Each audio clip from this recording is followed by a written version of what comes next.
Conselho de Segurança. Sejam bem-vindos ao Conselho de Segurança, o podcast de política internacional da Sábado. Esta semana vamos falar do escalar da tensão entre os Estados Unidos e a Rússia relacionados com a guerra na Ucrânia e as decisões que têm sido tomadas. Primeiro, a decisão da administração Biden em autorizar a Ucrânia a atingir alvos na Rússia com mísseis americanos de longo alcance.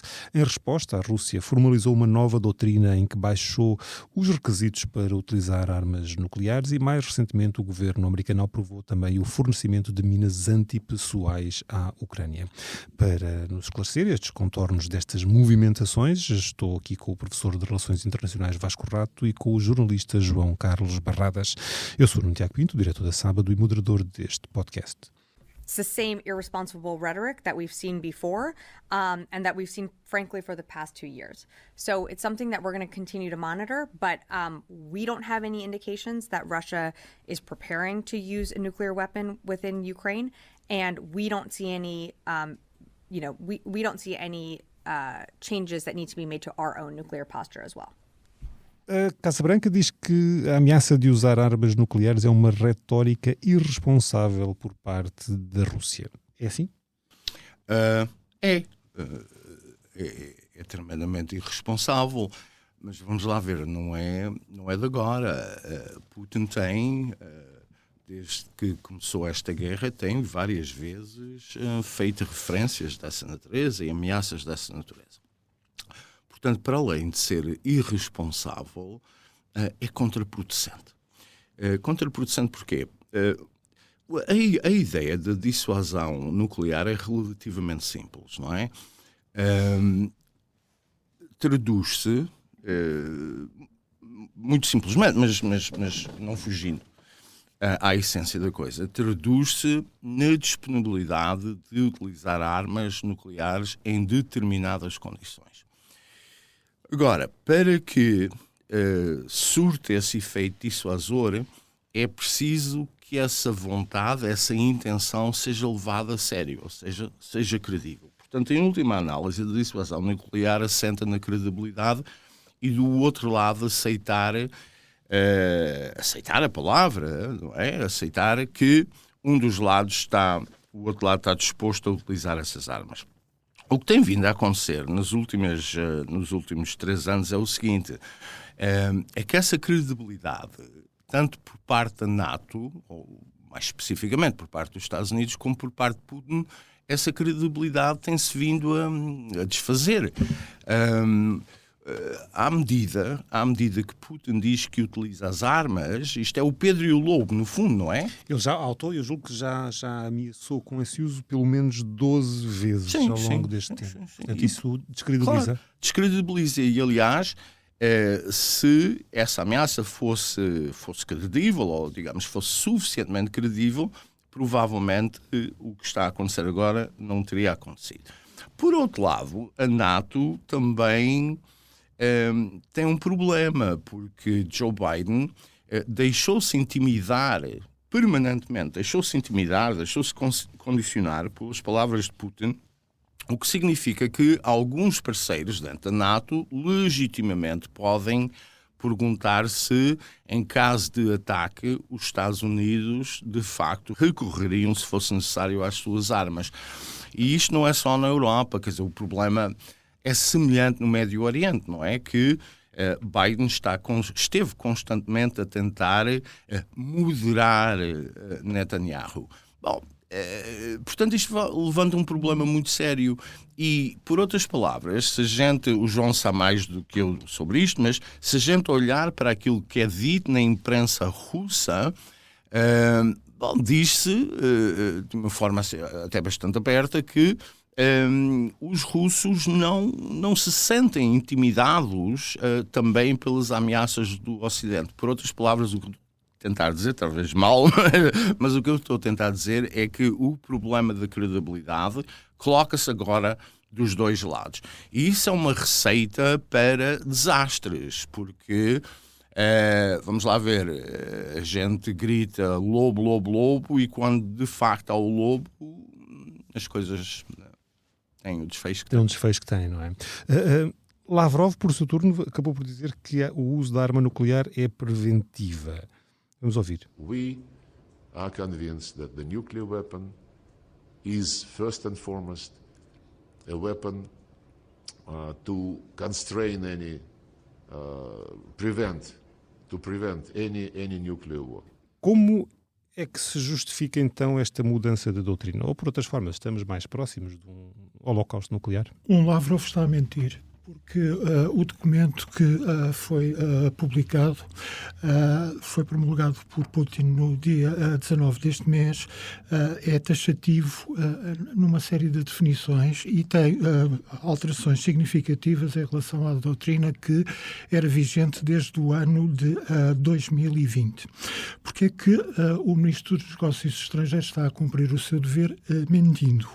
Porque pela primeira vez neste documento, uma arma nuclear que anteriormente era definido como um meio exclusivamente de dissuasão, passou a ser classificado como meio de dissuasão. Ou seja, uma arma nuclear pode ser usada para outros efeitos, nomeadamente para um efeito agressivo, se assim o quisermos denominar. Ponto. Este ponto, em relação a Lavrov, fica desde já esclarecido, porque ele afirma uma coisa, o documento oficial diz outra coisa completamente diferente. Segundo, há uma modificação que pode parecer um pormenor, mas que é muito importante. Em 2020, e a data de 2020 é também importante para nós, porque estamos a falar de um período anterior à invasão em larga escala à Ucrânia, que se enquadra num complexo mais vasto de relações com o Ocidente e a posição da Rússia no mundo, mas o essencial é este, é antes da invasão. Enquanto em 2020 era considerada a utilização de armas nucleares como meio de dissuasão no caso de ameaça à existência do Estado, ou seja, aquilo que chamamos como uma ameaça existencial, este documento muda a terminologia e refere uma ameaça crítica à sua soberania e ou integridade territorial. Porquê é que é muito relevante esta alteração? Porque assim fica expressamente vinculado o eventual uso, o recurso de armas nucleares, o chamado efeito de dissuasão. E a dissuasão é um ato de intimidação, como o Vasco referiu, é levar o nosso inimigo, o nosso adversário e os nossos aliados a crerem que nós, em certas condições, utilizamos mesmo certo tipo de armas nucleares. Ora, esta nova definição de ameaça crítica à soberania e ou integridade territorial significa que toda e qualquer ação militar que seja levada a cabo nos territórios anexados pela Federação Russa, quer no ano de 2014, caso da Península da Crimeia, quer no ano de 2022, 4 províncias do sul e sudeste da Ucrânia e mais uma pequena parte da província de Mikoyan também na mesma zona. As ações militares que incidem sobre estas áreas podem ser consideradas, nos termos desta doutrina, uma ameaça crítica e justificar a invocação da dissuasão nuclear. Por isso é que, depois da publicação dos jornais, e só falaram sobre esta matéria, antigos responsáveis militares que já não estão no pleno exercício das funções, contactados por órgãos de informação russos, quer aqueles que são totalmente dependentes do Kremlin, quer outros que têm uma maior margem de manobra, foram explícitos ao afirmar que tinha sido reduzido e significativamente reduzido o nível de consideração de ameaça ou de perigo, grande perigo iminente para a eventual utilização de armas nucleares. É neste sentido que esta nova doutrina é um documento importante. Todos os Estados têm este tipo de documentos e Lavrov, antes deste documento ser publicado e logo depois da sua publicação, especificou até que, nas suas linhas gerais, ele não se distingue muito daquilo que são os documentos doutrinários dos Estados Unidos. Não é verdade. Nós conhecemos aquilo que são as doutrinas explícitas de praticamente todos os Estados com armamento nuclear. Há exceções. A principal exceção é que, explicitamente, há apenas 2 países que afirmam que nunca recorrerão à arma nuclear em primeiro grau, ou seja, que sejam eles a tomar a iniciativa de desencadear um ataque. E esses países são a República Popular da China e a Índia.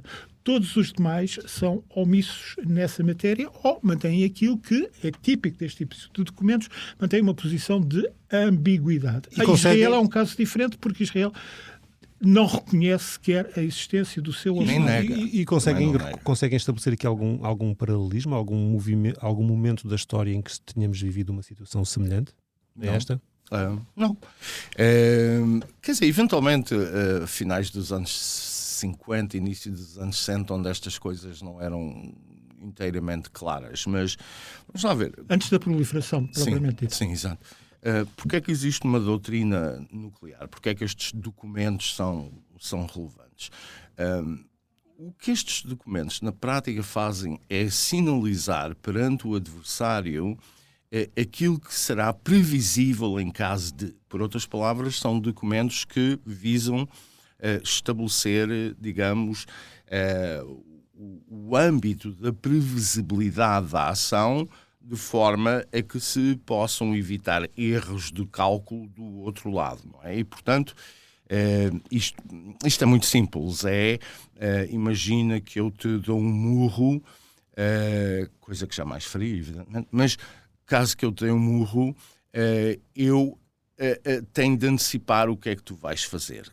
Não é? Portanto, não tem de haver no teu documento esta coisa, caso que eu leve o murro, tu levas o murro e não dou-te um tiro. Esse tipo de coisa, não é? Portanto, cria aqui um grau de previsibilidade que é muito importante. O problema deste documento, e nisto eu concordo com o João, o problema deste documento é que a barreira da utilização das armas torna-se mais baixa. Portanto, em outras condições que não são de um ataque existencial, e aí nem sequer é preciso estar escrito. Toda a gente sabe que em caso de um ataque existencial, quer dizer, isto é a situação em Israel, por exemplo, essas armas serão utilizadas. Neste caso, não. Neste caso, a coisa tornou-se mais complexa. Até porque o ataque nem sequer é necessário que o ataque seja feito por outra potência nuclear. Pode ser feito, e isto obviamente é um sinal para a Ucrânia, o ataque pode ser feito por uma potência convencional, utilizando armamentos convencionais, mas desde que seja apoiada por uma potência nuclear, então legitima-se a eventualidade do uso das armas. Então, tecnicamente, estes ataques com os mísseis americanos de longo alcance enquadram-se... São suscetíveis de serem interpretados dessa forma. Agora, mas todo o conflito, isto cobre João, desculpa, deixa-me só acabar antes que eu me esqueça, que a minha memória já não é o que era. Agora, aqui o que me parece ser relevante é dizer o seguinte: há muito alarmismo que começamos a ouvir pessoas muito preocupadas, sobretudo as crianças, com guerra nuclear, etc. Quer dizer, não devemos ser alarmistas em relação a isto, a meu ver. Porque só porque há uma doutrina que diz que se pode fazer, não quer dizer que se faça. São coisas diferentes, não é? Aliás, acho que esta doutrina que está...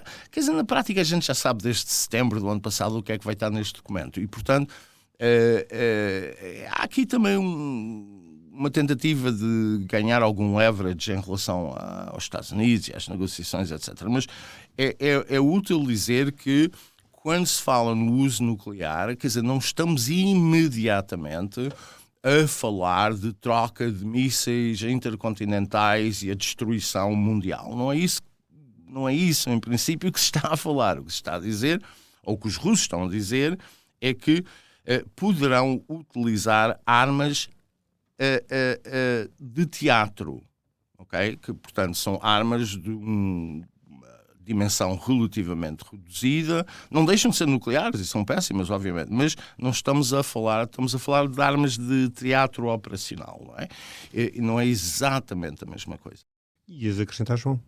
E acrescentar que o documento é até contraditório com aquilo que tem sido os últimos desenvolvimentos, mas discordo do Vasco porque acho que entramos num nível de escalada que é muito perigoso e nestas situações tem de se trabalhar com o pior cenário possível.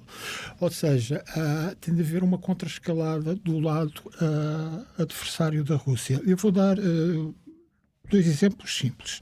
O documento fala daquilo que classifica ou como principais perigos militares ou como ameaças de agressão. Tem uma lista longa. E uma dessas ameaças que justifica a eventual utilização de arsenal nuclear, estes documentos nunca especificam se trata de armas táticas ou armas estratégicas. Falam única e exclusiva. Isto é um pouco, se quisermos dar uma aproximação, como uma lei que depois precisa de um regulamento. E esse regulamento será secreto, obviamente, a nível das chefias militares, quem faz e não faz, quando, em condições. Não, mas isso é o essencial, porque nós, por exemplo, conhecemos a estrutura que está prevista, basicamente, nos países da NATO que têm armamento nuclear, no caso da França, no caso da Grã-Bretanha e no caso dos Estados Unidos. Nós sabemos desde a linha de sucessão nos cargos políticos até quem tem poderes e quantas pessoas são necessárias e qual é a hierarquia para dar a aprovação para a utilização de certo tipo de armas e depois conhecemos ou não as condições, porque essas condições vão se alterar. Noutros casos nós não conhecemos. No caso da Rússia eu não conheço e creio que a conhecer é uma informação secreta da parte de quem a tiver. Mas, por exemplo, é referido que, portanto, como algo que justifica uma ameaça, pode ser visto como uma agressão. Aquilo a que, e eu vou citar expressamente o documento, a aproximação de infraestruturas militares da fronteira da Federação Russa. Ou seja, aquilo a que nós considerávamos anteriormente um alargamento da NATO. Ora, nós tivemos uma situação que já ocorreu, e ocorreu recentemente, a da Finlândia. Ao integrar-se a Finlândia na NATO, nós estamos a falar de uma estrutura toda militar que foi criada em 2023 e que era inexistente e, portanto, que se enquadra neste perigo real e iminente considerado no documento. Agora, porquê é que há uma escalada? A escalada, e não aconteceu nada. Agora, a escalada surge porquê? Surge que, aqui temos de lembrar a história. Ao longo do último ano, foram por 3 vezes atacados por drones ucranianos, radares de alta altitude do sistema de defesa antibalístico da Rússia. O que é isto dos radares de alta altitude? Ou seja, são os radares que são utilizados para detectar, para traçar a rota dos mísseis intercontinentais, de mísseis balísticos que possam ou não trazer consigo cargas ogivas nucleares. É absolutamente essencial a qualquer Estado, seja ele nuclear ou não, que possua este sistema, e existiam tratados que alguns já não estão em vigor, sobre estes sistemas antibalísticos. Ora, esses 3 ataques, em que, por sinal, até participaram sempre drones de fabrico português, e isso foi denunciado pelas autoridades russas. Esses 3 ataques... O fabricante português nega. O fabricante português mente, porque os drones Tecvier foram utilizados dentro do programa de compras subsidiado pelo Reino Unido e foram utilizados na sua função de observação e de apoio ao ataque. Portanto, é natural que o presidente da empresa diga que eles não têm função militar, e é natural porque está a omitir e mentir, porque são de duplo uso. Portanto, o número de pessoas que mente e que omite, só neste caso hoje já falámos de 2, do presidente de uma empresa portuguesa e do ministro dos negócios estrangeiros. É perfeitamente normal neste tipo de situações. Mas esses 3 ataques com os drones pararam logo, porque houve não só uma denúncia nos meios de comunicação sociais, quer oficiais, quer de redes sociais russos, como houve ainda uma transmissão confidencial de que isto era um ato inaceitável. Agora, o que é que escalou? Escalou que hoje, esta quinta-feira, e já na véspera, a porta-voz do Ministério dos Negócios Estrangeiros referiu expressamente que a nova passe militar de rastreio e defesa antibalística da NATO, que abriu este ano no norte da Polónia, se enquadra numa ameaça iminente naquilo que o documento chama um dos principais perigos militares contra a Rússia. E esta quinta-feira, pela primeira vez também, a Rússia utilizou o míssil balístico intercontinental para atacar a Ucrânia. Trata-se de um míssil que foi disparado de uma zona a norte do Mar Cáspio contra a cidade de Dnipro, na Ucrânia. É uma distância na ordem dos 1.250, 1.300 quilómetros. E estes mísseis tanto podem transportar cargas convencionais como cargas nucleares. É a primeira vez que isto é utilizado. Estamos a falar de mísseis intercontinentais, ou seja, de mísseis que têm alcance de 5.500 quilómetros. Há, notoriamente, uma escalada e as lições do passado indicam que isto tem de ser levado muito a sério, até porque pode descarrilar muito rapidamente. E nós tivemos exemplos recentes de como estas coisas descarrilam. Deixa-me interromper-te aqui, João. E como é que isto pode ser interpretado do lado ocidental? Não, quer dizer que estou de acordo com o João neste sentido. É um problema sério, é o escalar e pode descarrilar. Quer dizer, portanto, isto são assuntos muito sérios. Não acho é que se deva também exagerar na interpretação daquilo que está a acontecer. Isto é, eu acho que a Rússia o que está a fazer é uma coisa muito simples, que é tentar consolidar os seus ganhos no terreno de modo a poder negociar daqui sensivelmente 2-3 meses, quando a administração mudar. Qual era a pergunta? Desculpa. Mas como é que isto pode ser interpretado? Mas já agora, aproveito, já que falaste dessa interpretação, até agora a atual administração Biden calibrou muito o apoio dado à Ucrânia, mas aparentemente agora consideram que os ganhos, os benefícios de fornecer novos armamentos superam os riscos de o fazer. Mas o que está a acontecer da parte de Moscou é a mesma coisa que está a acontecer da parte de Washington. Quer dizer, Biden também agora quer reforçar a posição ucraniana, e os ucranianos estão a perder a guerra, não é? Cada dia têm retrocessos. Portanto, o que esta administração, eu acho que está a fazer é tentar dar aos ucranianos uma oportunidade, pelo menos para não perder muito mais, ou para consolidar aquilo que já têm, sobretudo Kursk, porque os atacamos, estes mísseis que foram autorizados, em princípio, ou foi aquilo que foi dito, tenho algumas dúvidas que seja verdade, olha, a terceira mentira, mas os atacamos supostamente só podiam ser utilizados no Oblast de Kursk. Tenho algumas dúvidas que isso seja verdade, mas de qualquer forma o que os dois lados estão a fazer neste momento é reforçar posições para uma negociação. Agora, o que eu acho muito, muito curioso é o seguinte, não é? Na quarta-feira da semana passada houve uma reunião na Casa Branca entre Trump e Biden.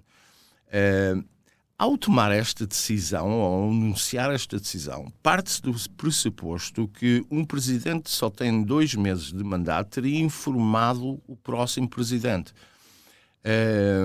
Havia alguma dúvida se tinha informado ou não Trump, mas o filho de Trump, o Don Jr., já veio dizer que não, que o pai não sabia desta mudança. Eu acho que um presidente, mais uma vez, com 2 meses de mandato, toma uma decisão que ele sabe que vai escalar a situação e cria um embaraço muito sério para o próximo presidente, porque daqui a 2 meses Biden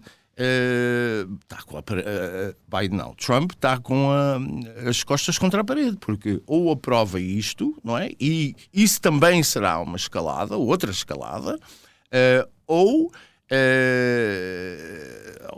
acaba com estas autorizações, estas coisas, o que é um perder de face dos Estados Unidos, é um recuo, ou mantém tudo na mesma. E, portanto, se mantiver tudo na mesma, quer dizer, provavelmente o outro lado irá escalar. Portanto, isto é uma das maiores idiotices, não é? Mesmo entre os republicanos não é consensual. Há republicanos que dizem que a decisão já devia ter sido tomada há mais tempo. Claro. Não, exatamente. Para tomar essa decisão, tomava-se há mais tempo. Quer dizer, porque é que só se tomou depois das eleições? Quer dizer, isto de facto, esta administração, quer dizer, só fez disparates na Ucrânia, nunca definiu o que era ganhar a guerra e continua a escalar e passa a bola agora para Trump. Quer dizer, acho isto sim é de uma grande irresponsabilidade, não é apenas Putin que é irresponsável, estes tipos em Washington também o são. Agora, isto obviamente está a provocar divisões dentro da NATO, na Europa dentro da NATO. E eu recordo que praticamente desde que a NATO foi fundada, o objetivo de Moscovo, primeiro a União Soviética e agora a Rússia, é partir a NATO. Não é? E, portanto, Biden, neste sentido, está a contribuir para esse objetivo. E qual é que pode ser o nível de escalada aceitável para ambas as partes? Vamos recorrer aos exemplos que nós conhecemos da maneira como foram geridas estas crises. Nós temos que considerar várias fases. Nós temos uma fase inicial, logo no final da Segunda Guerra Mundial, quando só dois Estados e subsidiariamente a Grã-Bretanha possuíam arsenais nucleares, ou seja, só contavam Moscovo e Washington, em que se estava ainda a definir os termos da questão.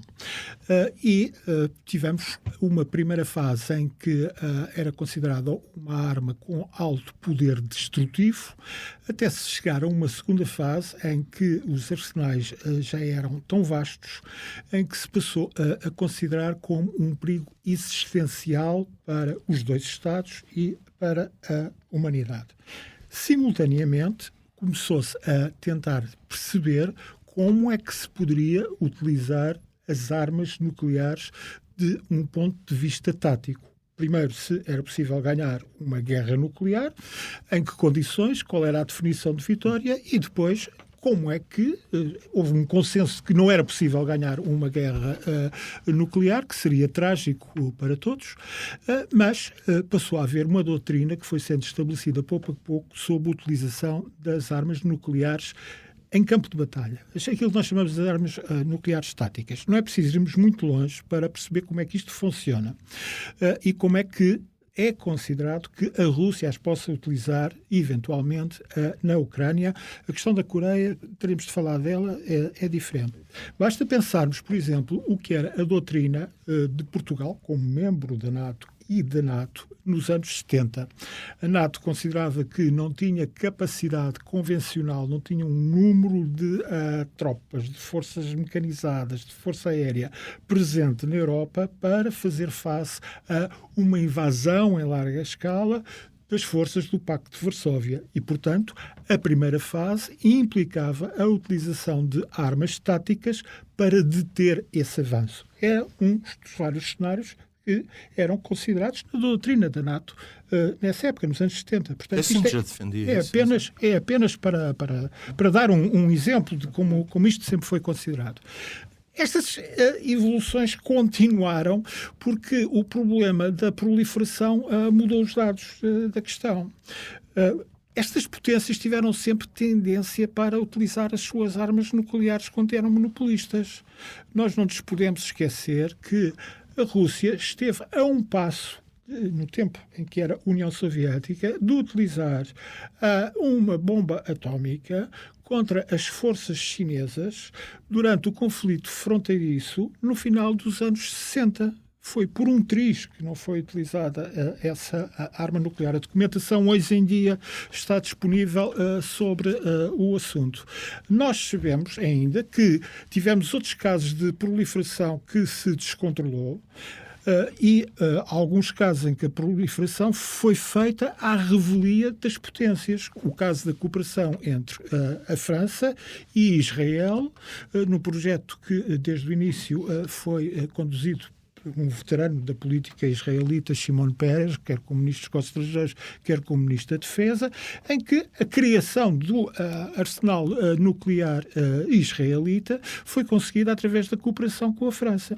Nós tivemos outros casos, e eles são muitos, e é aqui que entra a parte tenebrosa da questão, em que se esteve a milímetros de uma catástrofe por erros técnicos. Há um caso muito conhecido que ocorreu nos anos 70 na Rússia Ocidental, e outro caso menos conhecido que ocorreu com uma base norte-americana no norte do Pacífico. E tivemos os erros de avaliação.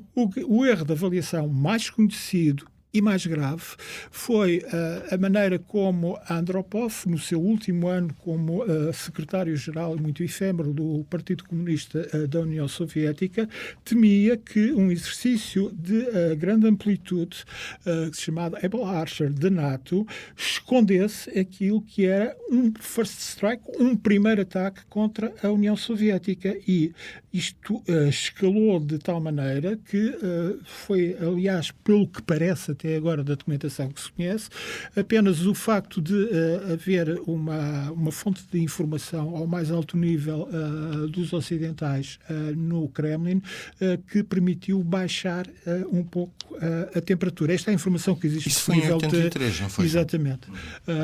Depois em Dovtchernenko e finalmente em 85 que Gorbachev sobe ao poder. Nos conflitos, nas guerras sucessivas entre a Índia e o Paquistão, na última delas, já para não falar de um outro conflito que entre a Índia e o Paquistão que nos chegou ao estado de guerra, foi uma intervenção também em última hora, neste caso da administração Obama, que conseguiu travar a utilização de armas nucleares estáticas, quer por parte do Paquistão, quer por parte da Índia.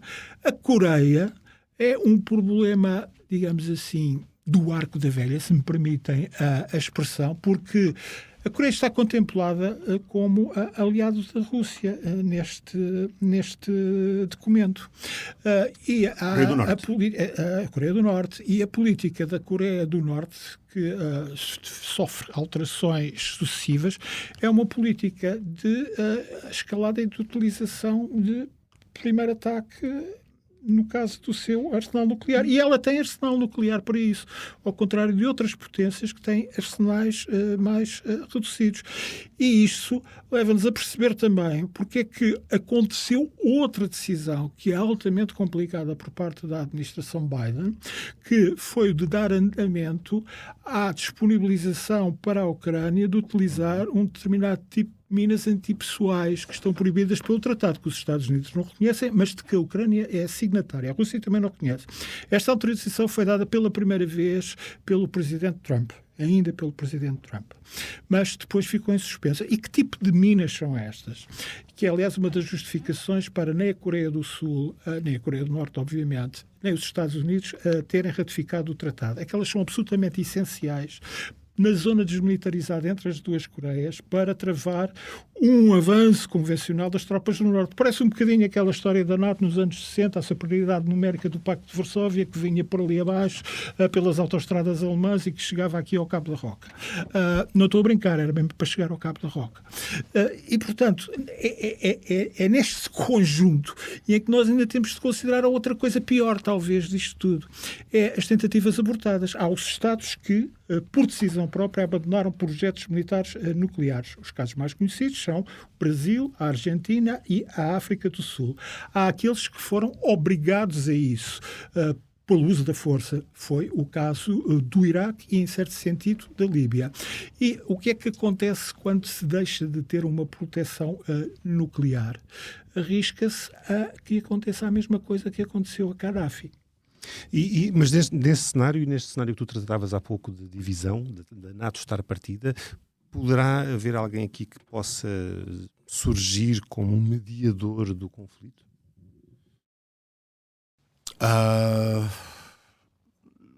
Não, acho que não. Quer dizer, isto vai... eu não estou a ver, não sei se o João tem uma opinião diferente, mas eu não estou a ver. Quer dizer, poderão haver aqueles mediadores oficiais, aquelas coisas como os suíços tentaram fazer, mas não. Terá de ser uma negociação direta, dura, entre Putin e Trump. E Zelensky, enfim, terá de aceitar. Agora, mas quer dizer, há aqui um conjunto de variáveis que nós ainda não sabemos. Não é? Se caminhar para uma solução dessa natureza, o que é que fará a Grã-Bretanha? Porque Starmer tem sido muito... ausente? Não, antes pelo contrário, muito robusto, não é? Tem dito que vamos continuar, parece o Boris Johnson a falar. Outra coisa a saber é o que é que farão os polacos, os países bálticos, os países escandinavos.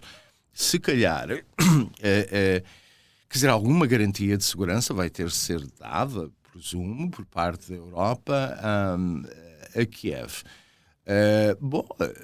Isso pode significar que estes países estejam dispostos a pôr botas no terreno, com os Estados Unidos a financiar. Quer dizer, há aqui um conjunto de coisas para o day after, para o dia seguinte, que a gente ainda não sabe, não é? Portanto, essa negociação terá de ser feita, mas há aqui questões muito relevantes, podemos especular sobre elas, mas não sabemos, em última análise, que é exatamente como é que se pode consubstanciar essa garantia de segurança, se será feita pela NATO, se será feita pelos países da NATO, que, segundo esta doutrina, será exatamente a mesma coisa, não é? Portanto, esta doutrina também é interessante na medida em que irá condicionar aquilo que a NATO pode fazer no dia seguinte. Muito bem, vamos passar às sugestões para esta semana. João, queres começar?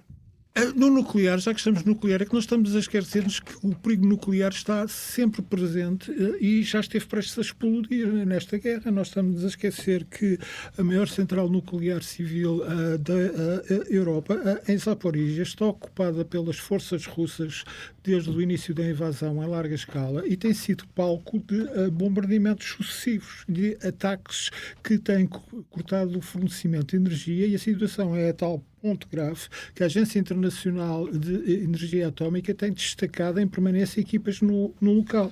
Nós esquecemos que o tipo de ataques que se espera agora venham a intensificar-se já tiveram consequências irreversíveis e danosas, como foi o caso da destruição da barragem do reservatório de Nova Kakhovka. Isto porquê? Qual é a tua sugestão? Para lembrar que estamos na era e na fase daquilo que são as grandes catástrofes nucleares.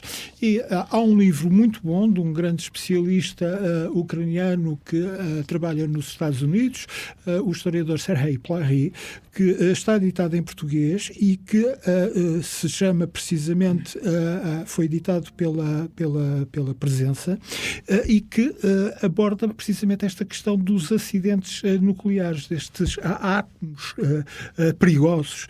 E ele aborda aquilo que são os acidentes civis mais conhecidos. Nos Estados Unidos de Three Mile Island é um dos mais conhecidos, ou o de Fukushima, no Japão, ou, obviamente, o caso de Chernobyl.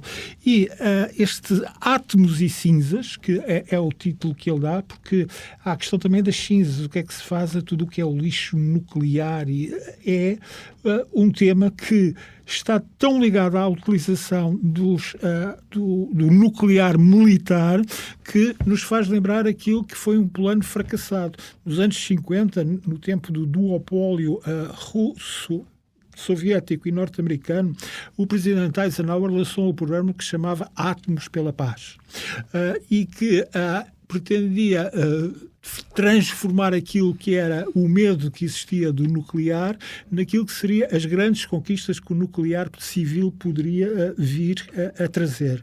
Acontece que o programa falhou do ponto de vista do convencimento das opiniões públicas, porque houve toda uma série de crises, a mais conhecida dos mísseis a Cuba 1962, como ocorreram uma série de acidentes civis em centrais nucleares, e isto ainda antes de considerarmos a hipótese do terrorismo. Nós estamos a falar apenas da utilização de armas nucleares, que são apenas umas das armas de destruição maciça que existem neste mundo, por Estados, porque temos ainda agentes não estatais. Portanto, eu recomendo muito este livro de triste atualidade, de Átomos e Cinzas, de Sergei Plahir, traduzido em português pela Presença. Vasco? Eu subscrevo. Plahir, aliás, tudo o que escreve é ótimo. Escreveu o livro definitivo sobre Chernobyl, em que aquela série há uns anos atrás foi. É bom ver estas coisas serem traduzidas para português. Eu tenho uma coisa que ainda não foi traduzida para português, espero que seja brevemente, que é o livro de Wolfgang Munchau, que acaba de sair. Este ainda não foi traduzido para português, e chama-se Kaputt, The End of the German Miracle. Kaputt em alemão quer dizer acabou-se, terminou, mais ou menos isso.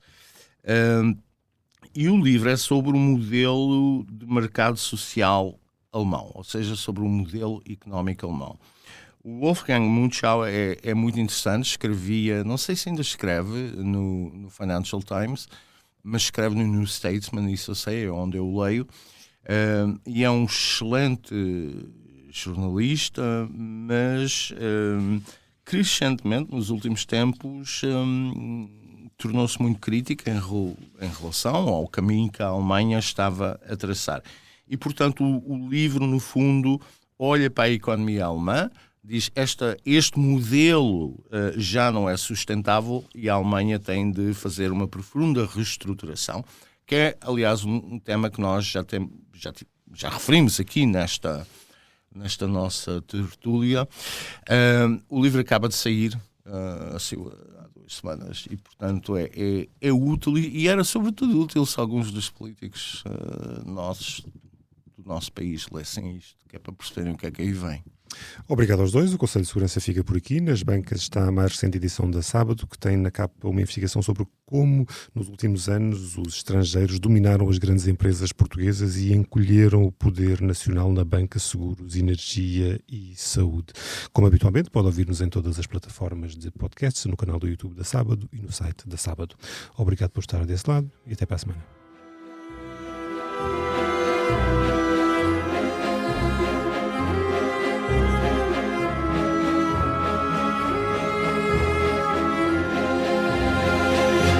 Conselho de Segurança.